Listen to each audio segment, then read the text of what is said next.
이스라엘 백성이 가나안 땅을 정착한 직후에 문제가 하나 생겼습니다. 사소하다면 사소하다고요. 큰일이라면 큰일할 일이 발생했습니다. 요단강을 기점으로 해서 요단강 동쪽에 정착한 백성들하고요, 요단강 서쪽에 정착한 사람들이 서로 전쟁을 할 그런 판이 생겼습니다. 내막은 이렇습니다. 애굽을 떠난 이스라엘 백성들이 한 40여 년을 시내반도에 머물잖아요. 그러다가 요단강 동쪽으로 이동한 후에 요단강을 건너 서쪽으로 해서 가나안 땅으로 가게 됩니다. 이 과정 중에요, 몇몇 그 부족 중에 두 부족 반 해당하는 사람들이 요단강 동편에 정착하게 됩니다. 이 사람들도 전쟁을 끝까지 참석하기는 해요. 그래서 요단강을 건너서 서쪽으로 진격해 들어갈 때 같이 전쟁에 참석합니다. 전쟁에 이겼습니다. 이긴 승리를 기쁨을 나누고서요, 여호수아를 비롯해서 지도자들이 땅을 분배했습니다. 요단강 동쪽에 거주하지 않은 나머지 9지파 반이 분배받았습니다. 그 이후에 여호수아가요, 요단강 동쪽에 거주한 그 지파 사람들을 불러요. 그러면서 그 사람들에게 얘기해요. 너희들 전쟁에 같이 참석해서 너무너무 좋다. 이제 전쟁이 끝났으니 돌아가도 좋다 하고요, 전쟁의 전리품을, 전쟁에서 얻은 전리품을 그 사람들에게 나누어 줍니다. 그래서 요단강 동편에 거주하던 민족이 두 지파 반이었는데, 루벤 지파, 갓 지파, 그 다음에 므낫세 지파의 반에 해당하는 사람들이 아주 신이 났습니다. 전쟁에 이기기도 하고요, 그 다음에 이 전리품도 갖고요, 그 다음에 칭찬도 들어서 너무너무 기분이 좋았어요. 그래서 그 사람들이 허가를 받고서요, 요단강 쪽으로 가서 동쪽으로 가가지고 이제 자기들이 정착한 지역으로 가려고 했습니다. 근데 요단강 거기에 도착하고 난 다음에 걱정이 하나 생겼어요. 이 문제가 이거 어떻게 하면 좋을까? 앞으로 문제가 될 것 같은데 라고 그렇게 걱정하다가요, 해결책을 찾았는데, 그 해결책으로 찾아서 뭐를 했냐면 얼터, 제단을 하나 요단강 어귀에 쌓아 놓은 것입니다. 그리고 난 다음에 기쁨으로 이 사람들이 돌아갔습니다. 단을 쌓았다는 것은 제단을 쌓은 거거든요. 제단을 드리기 위해 단을 쌓은 거거든요. 오늘날 식으로 얘기하면 예배를 드리기 위해서 자그마한 예배당 하나를 건설한 그런 모양새입니다. 그렇게 하고서 기쁨으로 요단강을 건너서 돌아갔습니다. 근데 이것이 문제가 됐습니다. 요단강 서쪽 지역에 거주한 사람들이 이 소식을 듣습니다. 노발대발합니다.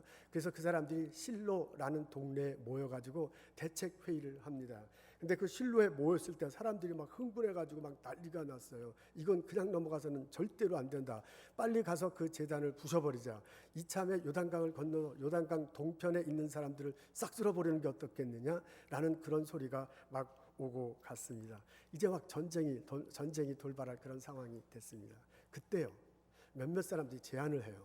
그렇게 하는 것도 참 좋지만은 진상조사단을 편성해서 그 사람들을 가게 해가지고 한번 사정을 들어보면 어떻겠느냐. 그 사정을 듣고 난 다음에 우리가 전쟁을 해도 괜찮지 않느냐라고 그렇게 제안을 합니다. 그 말을 들으니까 그럴듯해요. 그래가지고 진상조사단을 합니다. 11명이 됐는데요, 9부족 반에서 각 이제 리더격인 사람들을 선택하고요, 비느하스라는 사람을 제사장인데 그 사람을 단장으로 해서 진상조사단을 꾸립니다. 비느하스는요, 모세와 함께 있었던 아론 제사장의 손자예요. 그 비느하스는 그 다음에 모세 다음에 여호수아잖아요. 여호수아가 함께 있었던 엘리야살 제사장의 아들이야. 그러니까 모세, 여호수아 이렇게 지도자가 내려오잖아요. 근데 이제 제사장 계열에, 쉽게 얘기하면 족보가 있는 그런 제사장 집안이었습니다. 그 사람을 단장으로 해갖고 진상조사단을 꾸며요. 그래서 요단강을 건너 요단강 동편으로 가라고 그렇게 합니다.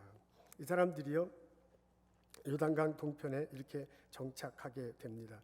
요단강 동편으로 가게 됩니다. 근데 우리가 이 사건을 이렇게 쭉 읽어보면 그 성경을 통해서 이 사건을 대하는 우리들이 생각할 때, 아니 거기다 단을 쌓은 것이 뭐가 그렇게 문제가 되는가라는 그런 생각이 듭니다. 그것은 하나님 명령 때문에 그렇습니다. 성소는 오직 한 군데만 있어야 한다는 하나님 명령 때문에 그렇습니다. 하나님은 모세를 통해서 이렇게 말씀해 주십니다. 너는 삼가서 내게 보이는 아무 곳에서나 번제를 드리지 말고 오직 너의 한 지파 중에 여호와께서 택하실 그곳에서만 번제를 드리라 라고 그렇게 명령하십니다. 지금 사람들이 실로에 모였다는 걸 봐서는요, 실로에 모였다는 것을 봐서는 아마도 이때는 하나님 법궤가 있는 법궤를 실로에 이렇게 모아놓고 이제 실로에도 이렇게 옮겨놓고 거기를 성소 삼아서 사람들이 제단을 쌓았지 않았는가 이렇게 생각됩니다. 그래서 실로 외에 다른 곳에 제단을 쌓는 것은 하나님 명령을 어기는 것입니다. 이스라엘 백성들은 하나님 명령을 어길 때 얼마나 큰 재앙이 임하는 것을 너무나 잘 알았습니다. 특히 하나님과의 관계가 흐트러지는 어떤 일이 발생하면 그 사람뿐만 아니라 이스라엘 백성 전체에게도 징벌을 받게 된다는 것을 너무너무 잘 알았습니다. 한 번은 민수기 25장에 시딤이라는 지역에서 발생한 사건이 있습니다. 그때 시딤이라는 지역에 갔을 때 이스라엘 백성 중에 남자들 여러 사람들이 간통을 하는 그런 일이 이방 여인과 간통을 합니다. 그리고 이방 신에게 참배도 합니다. 그것 때문에 하나님의 징벌을 받아요. 연병이 돌아서요 2만 5천 명의 사람들이 죽게 되는 그런 일이 벌어지게 됩니다. 이런 사건이 벌어지게 됩니다. 이런 식으로요 누군가가 하나님과의 관계가 흐트러지면 그것 때문에 이스라엘 전체가 다 징벌을 받는 이런 일들을 자주 경험을 했습니다. 그래서 요단강 서쪽에 사는 사람들이 이렇게 예민하게 반응을 보인 것입니다. 요단강 서쪽에 있는 사람들은요 자기들 나름대로 하나님을 잘 섬기려고 한 것이었습니다. 자기들 스타일대로요 신앙 고백한 대로 잘 살아보려고 하기 때문에 이렇게 예민하게 된 것입니다. 순수한 신앙 태도가 분노를 일으켰습니다. 어떻게 하면 하나님 뜻대로 살고자 하는 마음가짐이 전쟁을 하는 입장이 서게 된 것입니다. 이런 분위기 속에서 진상조사단이 꾸며졌습니다. 그래서 비느하스를 중심으로 해서 11명의 사람이 요단강을 건너서 요단강 동편에 다다르게 됩니다. 요단강 동편에 다다라서요 그 사람들이 얘기를 하게 됩니다. 당신들이 요단강가에 단을 세웠다는 소식을 들었어. 그것이 얼마나 하나님 뜻에 어긋나는 것인지 아십니까? 우리들 중에 누구라도 잘못하면 하나님의 징벌 받는다는 것을 당신들 너무나 잘 알지 않습니까? 그러면서도 어떻게 그런 일을 했습니까? 라고 그렇게 다구칩니다. 그래서 빨리 이것을 치워버리십시오. 여러분이 치우지 못한다면은 그것을 부수는 것이 정 어렵다면은 요단강 동쪽에 살지 말고 요단강 건너서 우리 서쪽으로 와서 다 같이 삽시다. 라고 그렇게 제안합니다. 만일 그렇게 하지 않으면 우리가 전쟁을 할 수밖에 없습니다. 요단강 동쪽에 거주하던 지파가 두 지파 반이 이 소식을 듣고 깜짝 놀랍니다. 기가 막혀서 펄쩍 뜁니다. 그러면서 그것은 오해다라고 말을 하고 자초적 설명을 해요. 이 사람들이 여호수아의 허가를 받고서요 두 지파 반에 해당하는 사람이 전쟁 끝나고 난 다음에 요단강 쪽으로 오다가 걱정이 하나 생겼어요. 지금은 전쟁을 같이 했어요. 지금은 실로에서 같이 제사 드리고 해. 근데 시간이 흐르고 난 다음에 이 요단강 서쪽에 있는 후손들이 요단강 동쪽에 있는 후손들을 다르게 생각할 수도 있다 그거예요. 요단강 서쪽에 사는 사람 지파의 후손들이 요단강 동쪽에 사는 지파들한테 너희는 우리하고 상관이 없다. 너희들하고 우리하고 상관이 없으니까 제사 드리려고 실로에 자꾸 올 필요도 없다. 라고 말을 하면 어떻게 되느냐 라는 걱정을 하기 시작했습니다. 그래서 그 걱정을 한 것의 해결책으로 그렇다면 요단강 그 경계선에다가 요단강 동편 지역과 서쪽 지역 경계에다가 제단을 하나 산을 하나 만듭시다.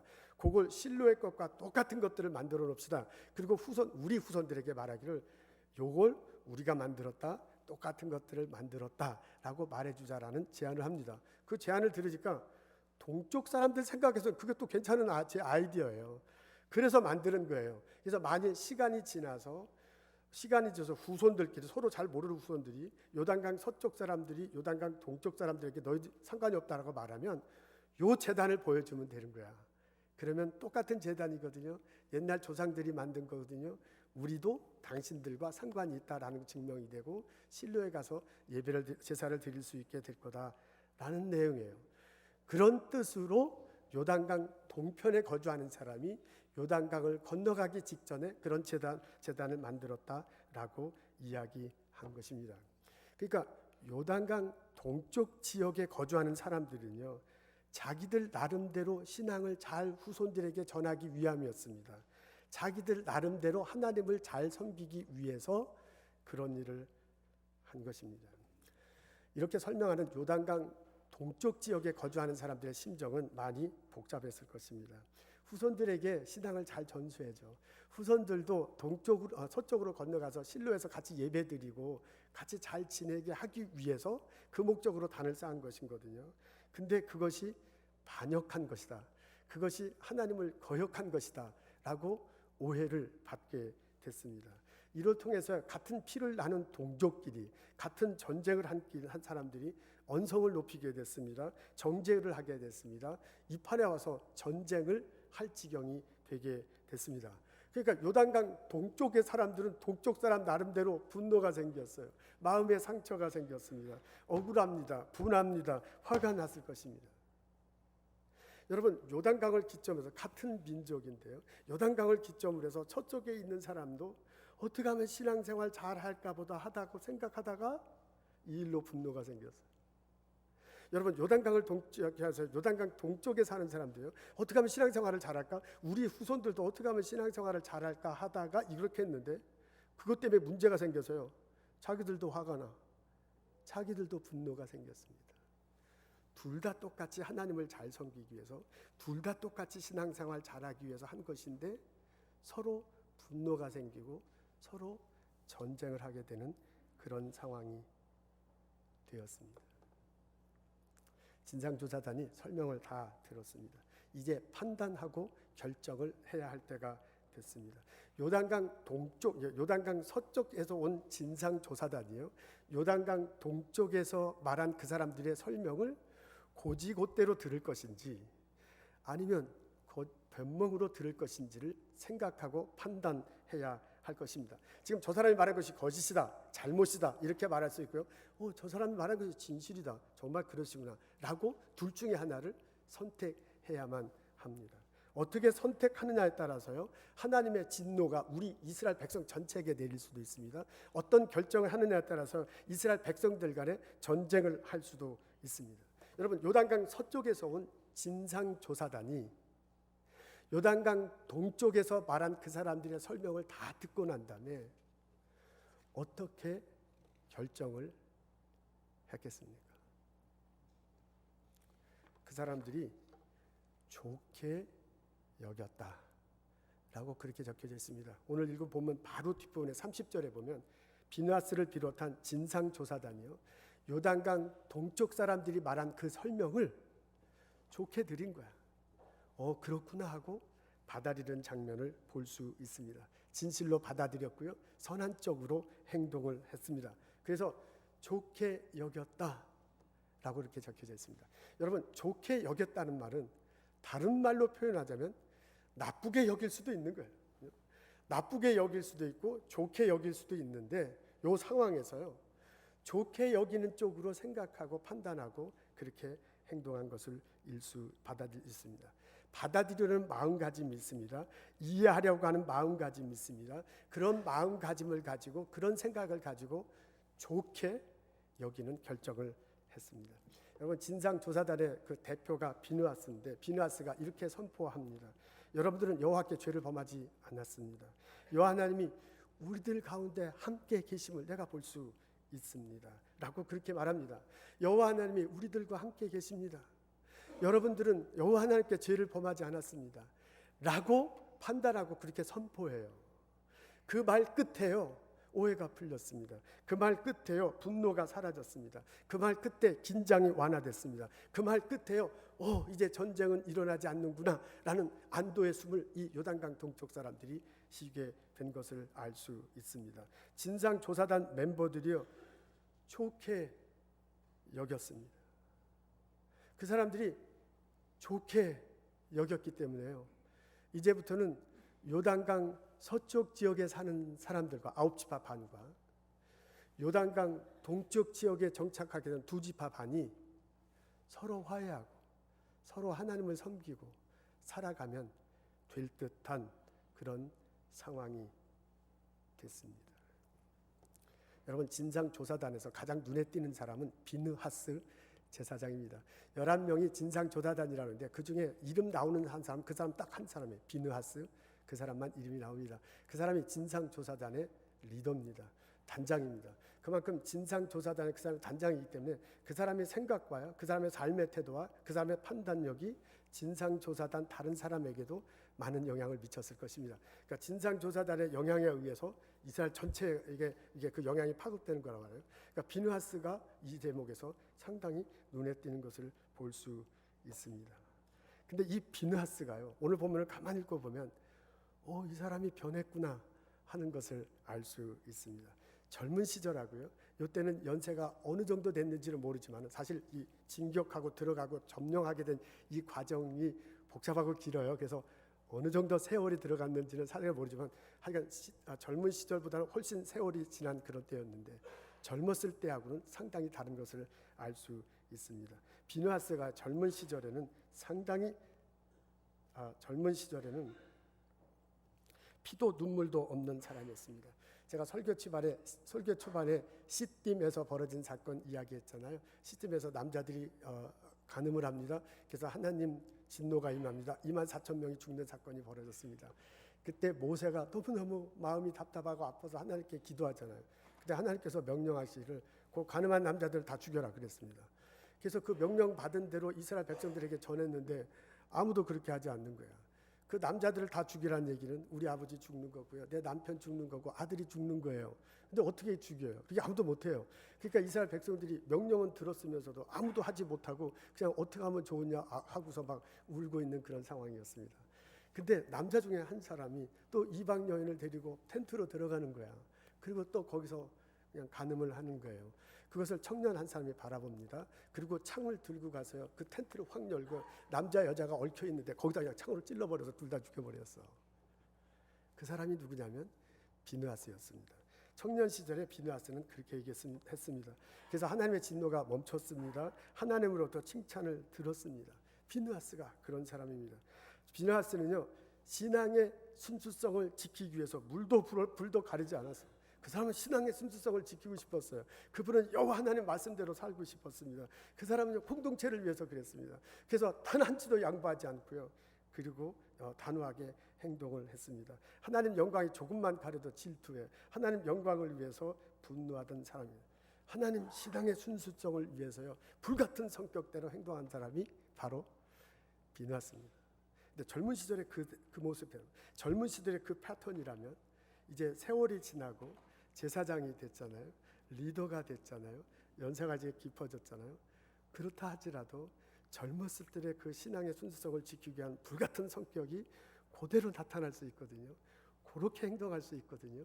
만일 그분이 그런 삶을 갖고 그런 태도를 계속 갖고 있었다면 여기에서 어떤 행동을 어떻게 선택했을까 우리들이 잘 분간하기 힘든 그런 상황입니다. 근데 비느하스가요, 좋게 여겼습니다. 비느하스가요, 변했습니다.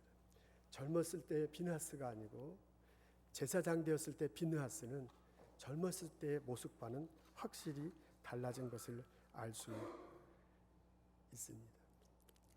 이분이 어떻게 해서 이렇게 변했는가는 잘 모릅니다. 성경에 나와 있지 않습니다. 근데 이분이 어떻게 해서 이렇게 젊은 시절의 비느하스하고 제사장이 되었을 때 비느하스가 어떻게 해서 이렇게 바뀌었는가를 우리는 추측해 볼 수는 있습니다. 우리 같이 신앙생활하면서요, 신앙이 연세가 이렇게 점점점 많아지시면서 성숙해지시는 어른들을 우리는 교회 안에서 많이 볼 수 있습니다. 그분들이 어떻게 말하고 어떻게 행동하는지는 점점점 세월이 흘러갈수록 어떻게 성숙해지는 것을 우리는 알 수 있습니다. 우리는 교회 안에서 같이 신앙생활하면서요, 처음 신앙을 가졌을 때하고요, 시간이 지나가면서 여러 가지 산전수전을 많이 겪잖아요. 신앙의 굴곡을 겪으면서 신앙생활을 하잖아요. 그러면서 그분이 어떻게 신앙이 깊어지는지, 어떻게 신앙 안에서 포용되는지를 우리는 볼 수 있습니다. 우리는 연세 드신 장로님, 권사님 통해서 그런 성숙된 모습을 보면서 같이 신앙생활을 합니다. 그래서요, 비느하스가 어떻게 변했는지를 잘 몰라요. 성경에 나와 있지 않습니다. 근데 우리에게 그렇게 신앙의 성숙된 모습으로 모범을 보여주신 권사님, 장로님들의 삶을 태도과 이렇게 대입해 보면, 젊었을 때 비느하스의 모습이 어떻게 연세가 들어서 제사장이 된 비느하스하고 어떻게 변해갔는지를 우리는 추측해 볼 수는 있습니다. 비느하스가 인생을 살아오면서 시련과 아픔을 겪었을 것입니다. 아무리 노력해도요, 노력하면 노력한 결과가 나야. 근데 어떤 점에 있어서는 아무리 노력해도 아무리 애를 써도 되지 않는 일이 있다는 것을 인생을 살아오면서 알게 됐을 것입니다. 그것이 그 사람을 겸손하게 만들고 그 사람으로 하여금 남을 이해하게 만들고 그 사람으로 하여금 인생의 깊이를 있게 만들었을 것입니다. 그렇게 삶을 지나가면서요, 삶의 깊이를 알고 인생이 무엇인지 알면서 이분이 변했을 것입니다. 비누아스는요, 하나님 안에서 선하게 살려고 무진장 애를 쓴 사람입니다. 어떻게 하면 하나님 뜻대로 애쓸까 살을까 그렇게 애를 썼잖아요. 근데 본인이 정말 하나님 가르침대로요, 하나님 뜻대로 살려고 애를 쓰면 애를 쓸수록 아무리 내가 애를 써도요, 아무리 내가 노력해도요, 안 되는 것이 있다는 것을 체험했을 것입니다. 정말 하나님 뜻대로 살고 싶고 나는 정말 하나님 뜻대로 가르침대로 하고 싶지만 아무리 노력해도 안 되는 부분이 있다는 것을 경험하고요, 그것을 고백할 수밖에 없게 됐을 때, 그때 비로소 다른 사람의 신앙생활하는 모습도, 발버둥 치는 모습도, 눈물겨운 모습도 보게 되고 이해할 수 있게 됐을 것입니다. 신앙생활하면서 자신의 부족함도 보게 되고요, 신앙생활하면서 다른 사람의 아픔도 품게 됐을 것입니다.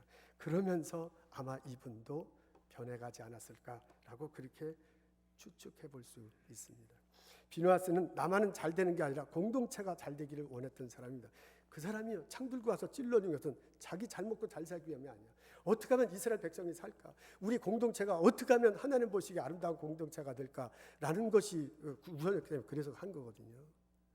그런데 시간이 지나면 지날수록, 세월이 지나면 지날수록 우리들 인정할, 그러니까 모든 사람, 공동체 모든 사람이 다 내 맘 같지 않잖아요. 공동체 모든 사람이 다 내 뜻 같지 않잖아요. 나 정말 순수하게 살고, 나 정말 하나님 가르침 살고, 나 하나님 뜻대로 하고 싶어서 가르쳐 주죠. 그리고 이렇게 된다고 그러고요. 그렇게 같이 하더라도요, 때때로는 내 생각대로 되지만 공동체의 다른 사람들은 또 다른 사람들 자기 생각이 있는 거야. 자기 나름대로 신앙생활하는 방법이 있는 거고요. 그 하나님 보시기에 모든 사람은 다 하나님께서 사랑하시잖아요. 모든 사람이 하나님께서 그 계획이 있으시잖아요. 나에 대한 계획도 그 사람에 대한 계획이 있는, 그 시간은 방법은 다르잖아요. 그러니까 우리가 공동체로 살아가기 위해서는 나가 내 생각들이 모두 다 공동체의 생각이고 나의 삶의 신앙 태도가 모든 사람에 대한 공동체의 신앙, 그러면 참 좋죠. 그렇게 되지 않을 수 있다는 것을 인정해야 되거든요. 아마 비누아스도 그런 것들을 경험하게 되고 그것을 인정할 수밖에 없게 됐을 것입니다. 그러면서 그분이 성숙해지고요, 그러면서 그분이 신앙 안에서 깊어지지 않았을까라고 추측을 해볼 수는 있습니다. 우리가 그분이 왜 성숙하게 됐는지, 그분이 왜 변하게 됐는지 잘 모르지만 분명한 것은 이분이 유하게 됐습니다.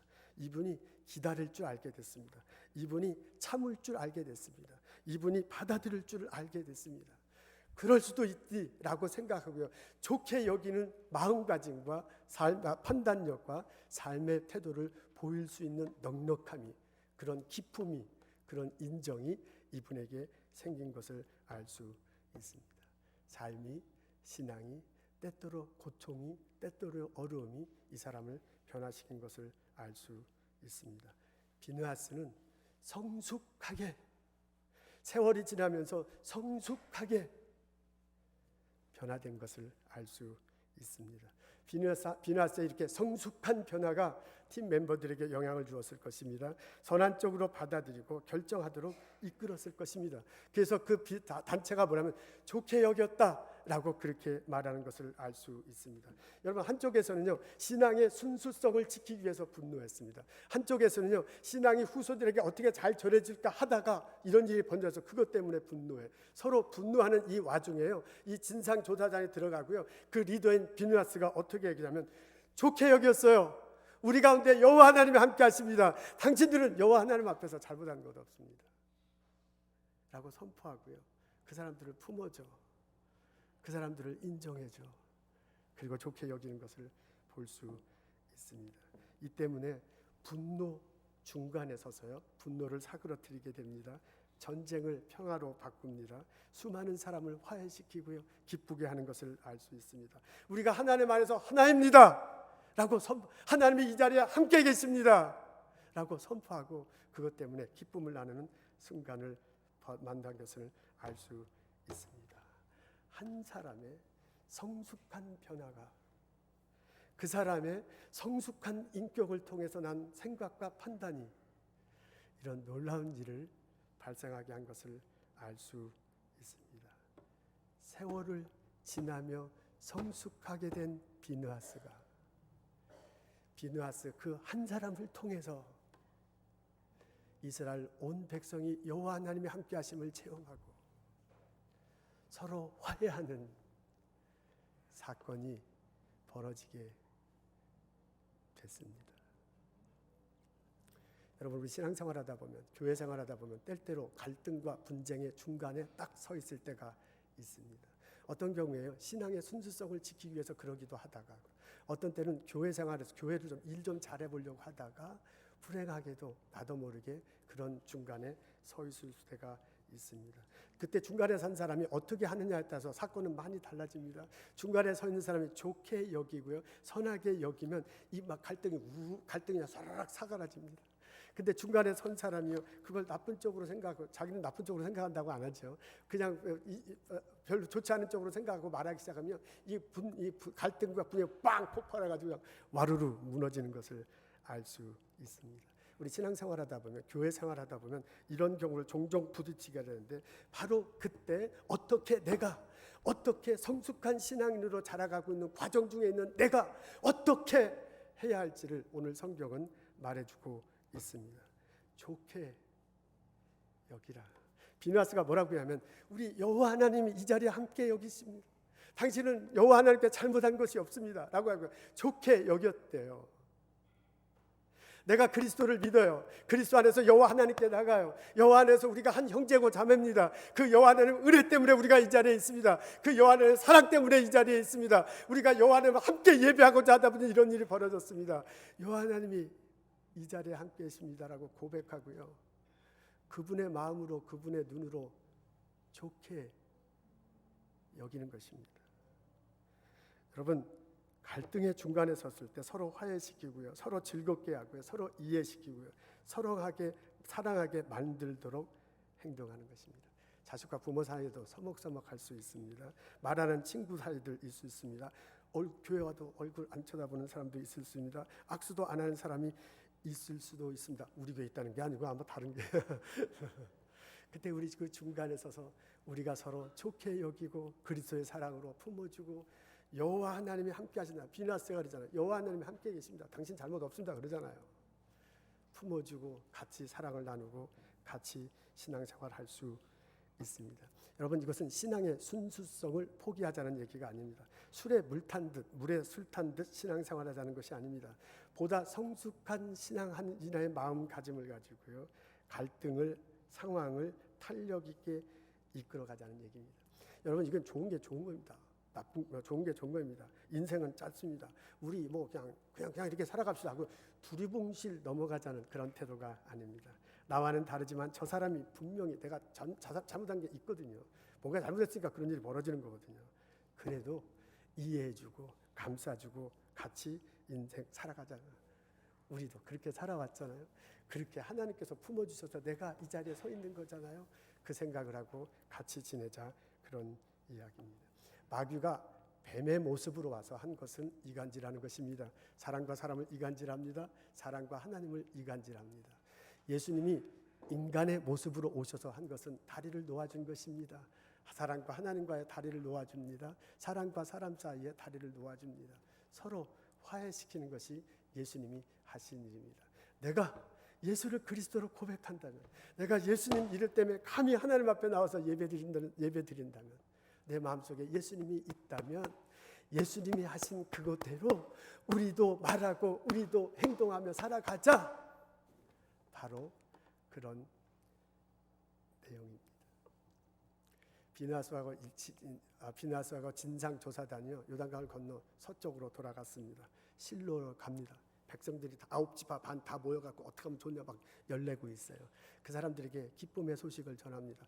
가봤더니 그게 아니더라. 오해가 풀렸습니다. 그리고 33절 32절에 보면 그 사람들도 요단강 서쪽에 있는 사람도 안도의 숨을 쉬어.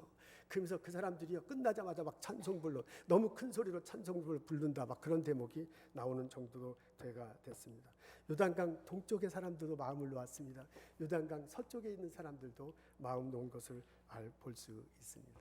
여러분 그때 지도자가 여호수아예요. 그때 여호수아가 이 장면을 보고 어떤 생각을 가졌겠습니까? 그 사람이 어떤 얼굴을 가졌겠습니까? 그 사람이 환하게 웃으면서 합쳐서 막 찬양했다고 그랬는데 덩실덩실 춤을 췄다고 하는데 거기에 같이 막 춤추면서 덩실덩실 이제 찬양을 했을 것입니다. 여러분 하나님께서 하늘에서 보시고 어떤 얼굴을 하셨겠습니까? 그 하나님이 환하게 보셨을 것입니다. 그리고 그 하나님이 이렇게 말하실 것입니다. 참 보기에 좋구나. 우리 믿음의 선조 중에 비느하스라는 사람이 있다는 것을 잊지 마십시오. 바로 그 사람처럼 좋게 여기십시오. 우리가 바로 예수님의 제자임을 잊지 마십시오. 그분이 보여줬던 것처럼 화해의 사자가 되십시오. 내가 있어서 내 가정이 웃을 수 있습니다. 내가 있어서요 우리 일터가 화목해질 수 있습니다. 내가 있어서 이 교회가 화평해질 수 있습니다. 내가 있어서 나의 학교와 나의 연구소와 나를 아는 모든 사람들이요 기쁨의 찬양을 드릴 수 있습니다. 예수 그리스도의 이름으로 좋게 여기십시오.